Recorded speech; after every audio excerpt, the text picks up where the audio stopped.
Қазақстан тарих пәнінен ұбт-да плюс 7 балл алудың жолдарын бүгін мен сендерге үйрететін боламын. Ол қалай? Бүгінгі сабақта мен Қазақстан тарих пәнінен ұбт-да келетін, ең көп келетін шайқастарды жаттап қана емес, оларды ұзақ уақыт бойы есте сақтап, сұрақтарға дұрыс жауап берудің тәсілдерін үйретемін. Осы арқылы сендер ұбт-да Қазақстан тарихынан контекст тест тапсырмалар арқылы плюс 5 балл, жай кәдімгі ұбт сұрақтар арқылы плюс 2 балл, сонда жалпы 7 балл қосудың жолдарын үйренесіңдер. Ендеше ұбт-да Қазақстан тарих пәнінен келетін шайқастар туралы айтып берейін. Ең алдымен біздің ата-бабаларымыз ислам дінін ең басында қабылдаған жоқ, бірақ кейінірек ислам дінін қабылдады. Не үшін қабылдады, ислам дінін қалай мұсылманға айналды, сол сұраққа бүгінгі шайқастарда жауап беретін боламын. Әрине, бұл сұрақтың жауабын мен қазір Атлах шайқасында айтып беремін. Құрметті оқушылар, жалпы осы кезеңдерде Қытайдың Таң империясы Түргеш қағанатының біраз аумағын басып алды. Ал оған дейін арабтар қазақ жеріне шапқыншылықтар жасаған еді, және олар бізге ислам дінін қабылдаңдар деп айтты. Бірақ та біздің ата-бабаларымыз өздерінің ұстанатын діннің болуына байланысты ислам дінін қабылдаудан бас тартты. Мысалы, сен допустим, христиан дінін ұстанасың, мен саған Будда дінін ұстанатын адам келіп айтсам, әй, Будда дініне өтсей десем, сен өтіп кетпейсің ғой Будда дініне. Сол секілді бас тартты. Енді арабтардың жаңа шапқыншылықтарынан кейін Қытай Таң империясы басып алып жатыр, ал енді Қытайға қарсы шығатын бір күш қажет болды. Сол себепті біз арабтардан көмек сұрадық. Ал арабтарда бұл кезеңде Аббас халифаты билік құрып тұрған болатын. Осылайша бізде араб, қарлық, түргеш үшеуі бірігеді, яғни қарлықтар да көмектеседі. Сөйтіп разна-раз емес, 3-1 шығатта осы шайқаста Қытайдың Таң империясы жеңіледі. Бұл кезеңде арабтар да осы қолбасшының қызметін Зияд ибн Салих, ал енді келесі Қытайларда бұл кезеңде басшы болып тұрған Гау Шянден еді. Гау Шянденнің қоластында 70 мың әскер болды. Оның 70 мыңның 50 мыңын сол жерде өлтірілді шайқастың кезінде, ал 20 мыңының біразы тұтқынға алынды. Ендеше осы шайқастың нәтижесінде 3-1 болған араб қарлық түргештер жеңіске жетеді.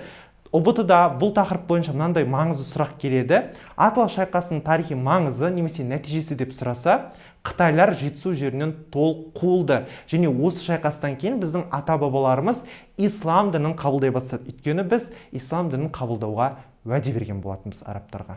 Келесі Аягөз шайқасы. Аягөз шайқасы 1717 жылы орын алды. Осы кезеңде бізде шығыста өмір сүріп жатқан Найман және Жалайыр тайпаларына қалмақтар шабуыл жасаған болатын. Қалмақтар биік жаңағы бөренелерден өре, яғни үлкен өре тұрғызады. Сол жерден садақпен жаңағыдай атқылайды екен 2 күн бойы. Енді осыдан кейін бізде мынау Наймандар мен Жалайырлар одан да биік жаңағыдай өре тұрғызады да бөренелерден. Олар қалмақтарды атқылайды. Осы шайқаста негізінен Тәуке ханның ұлы Қайып және сол кезеңде кіші жүздің ханы Әбілқайыр жақсы жаңағыдай басшылық жасады. Қаракерей Қабанбай батыр да осы шайқасқа қатысты. Әрине біз бұл шайқаста жеңіске жеттік, бірақ та қазақтардың басшысы өкінішке орай сол кезеңдегі Әбілқайыр Қайып ханға бағынудан бас тартып, кіші жүздің әскерін батысқа қарай алып кетеді екен.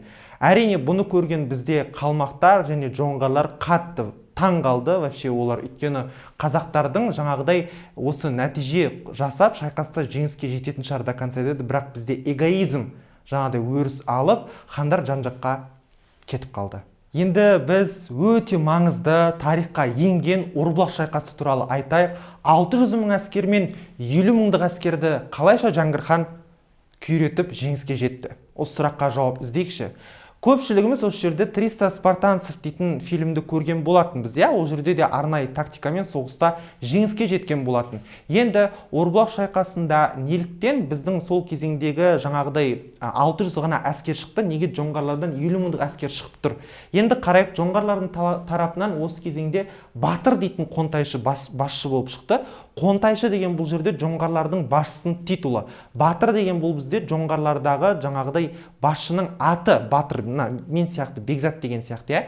Енді қараңдар, неге 600 әскермен шықты? Өйткені бізде қазақта тұрақты армия деген қазіргідей болмаған. Жан-жақтан әскер жинап шығып кете берген. Мысалы, сендер Жау жүрек 1000 бала деген фильмді көрген шығарсыңдар. Естеріңе түсіріңдерші, сол жерде былай айтады: Аягөзден 8 адам Өскеменнен 9 адам, Тараздан 10 адам, Сығанақтан 7 адам деген сияқты жан-жақтан бірігеді. Енді ойлаңдар, пока ол хан соғыс болатындығы туралы жалшы жіберіп, жаңағыдай хабар жіберіп, адамдар жинау керек, олар жиналу керек. Оған 1, 2, 3 ай уақыт кетеді. Өйткені қазақтың жері өте үлкен. Осыған байланысты Жәңгір өзінің қарамағындағы әскермен барды шайқасқа.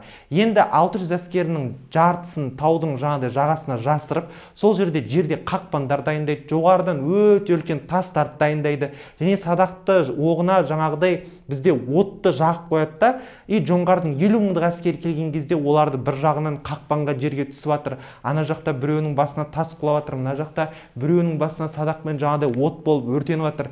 50 мыңдық әскер болса, сен алдындағы адам өліп жатса, сен шоковый состояниеде боласың ғой. Ойлашы, мысалы, сенің алдындағы адамды біреу пышақтап, пистолетпен атып жатса, сен деп дальше кете бермейсің ғой, сен қорқасың. 50 мыңдық әскерде қорқыныш болды, 10 мың жоңғардың әскері қайтыс болды. Бірақ та осы Орбұлақ шайқасында оңтүстіктен Жалаңтөс Батыр дейтін кісі 20 мыңдық әскермен көмекке келді. Шындықты айтайық, осы 20 мың әскер болмағанда 600 әскер жеңілуі де мүмкін еді.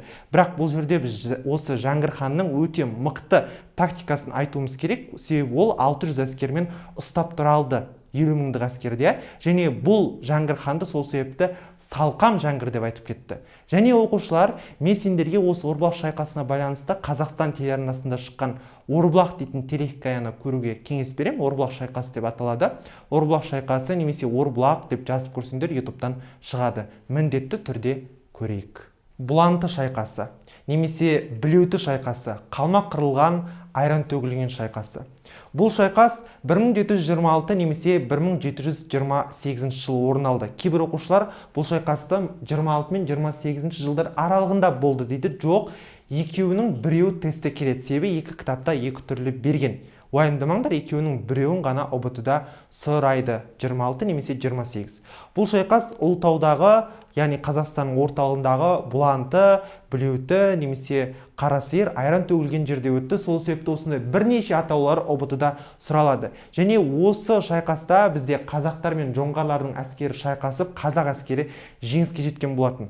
Енді ұбт-да осы шайқас бойынша мынандай сұрақ қойылады: Бұланты шайқасының тарихи маңызы қандай дейді? Жауабы: Қазақстанның солтүстік батыс аймағы азат етілді. Және жоңғарлардың жер қайысқан қолы жаңағыдай жеңілмейді деген жаңағы сөзді жоққа шығарды осы жерде. Қазақтардың жеңіске жете алатындығын дәлелдеді. Енді мен жалпы қазақ жоңғар шайқастарында жалпы бізде қатысқан әйел адамдар туралы айтқым келеді, себебі көпшілігі ер азаматтар таниды. Енді мен әйел адамдар туралы айтып өтейін. Олар бізде Абылай сұлтанның қызы Айтолқын, Бұланбай батырдың қызы Айбике және Қабанбай батырдың әйелі Гаухар. Осы біздің ару қыздарымыз қазақ жоңғар шайқастарына ерлермен бірге қатысып ерлік көрсетті. Бүгінгі сабақта алған білімдерің ұбт-да ғана емес, ертең университетте Қазақстан тарихында бірінші курста да қажет болады.